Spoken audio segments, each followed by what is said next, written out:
Assalamualaikum. Saya Muhammad Syafiq bin Mak Husin. Matrik number 268425. Nama lecturer Tuan Syekh Muhammad Alwi bin Syekh Abdul Kadir Al-Firdaus. Saya telah memilih tajuk Functional Theory, teori komunikasi kumpulan untuk tugasan kali ini.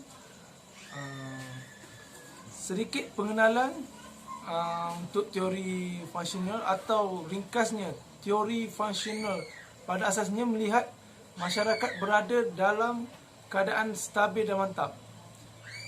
Masyarakat dilihat sebagai satu keseluruhan yang terdiri daripada bahagian-bahagian. Setiap bahagian mempunyai fungsi dengan pengertian setiap memberi fungsi dan pengertian. Setiap bahagian juga memberi sumbangan terdapat wujudnya keseluruhan yang dimaksudkan.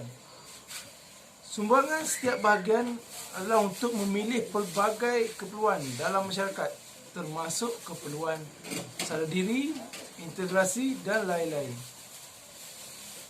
Mana-mana bahagian anggota badan yang tidak memberi sumbangan atau yang merosak tubuh badan itu dikatakan tidak berfungsi.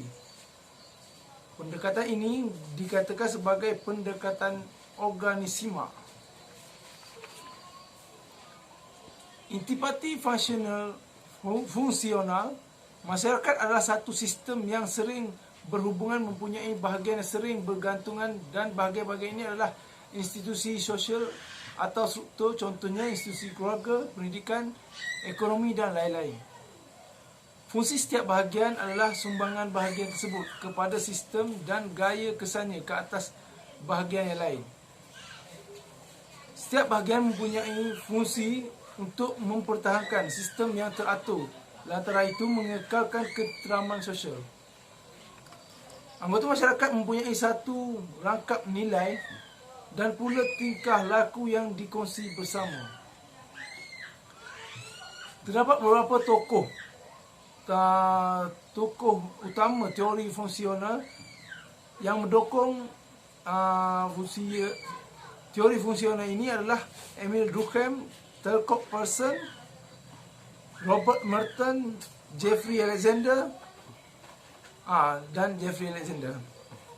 Emil Durkheim adalah pendukung teori fungsional klasik, sedangkan yang lain adalah pendukung teori struktur fungsional moden.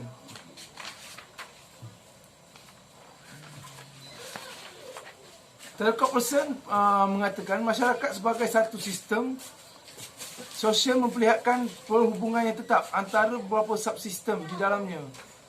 Antara subsistem utama termasuk ekonomi, politik, agama, perundangan, keluarga dan pendidikan dan lain-lain.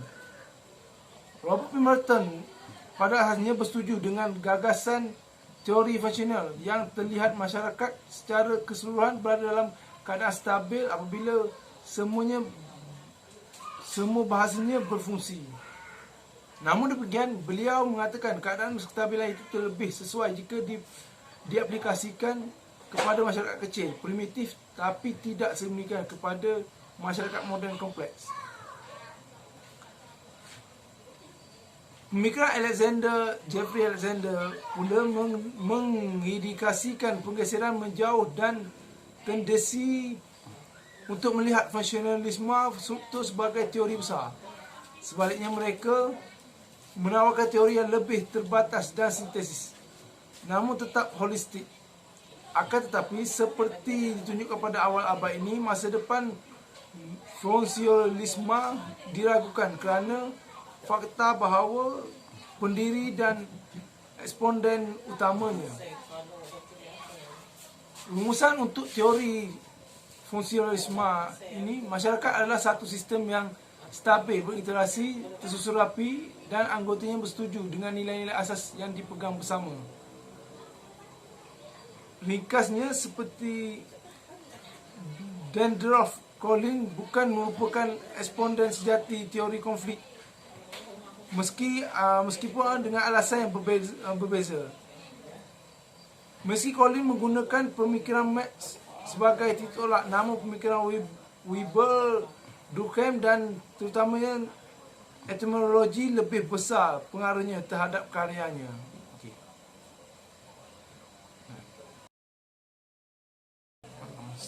Setakat itu sajalah pembentangan saya. Sekian, terima kasih.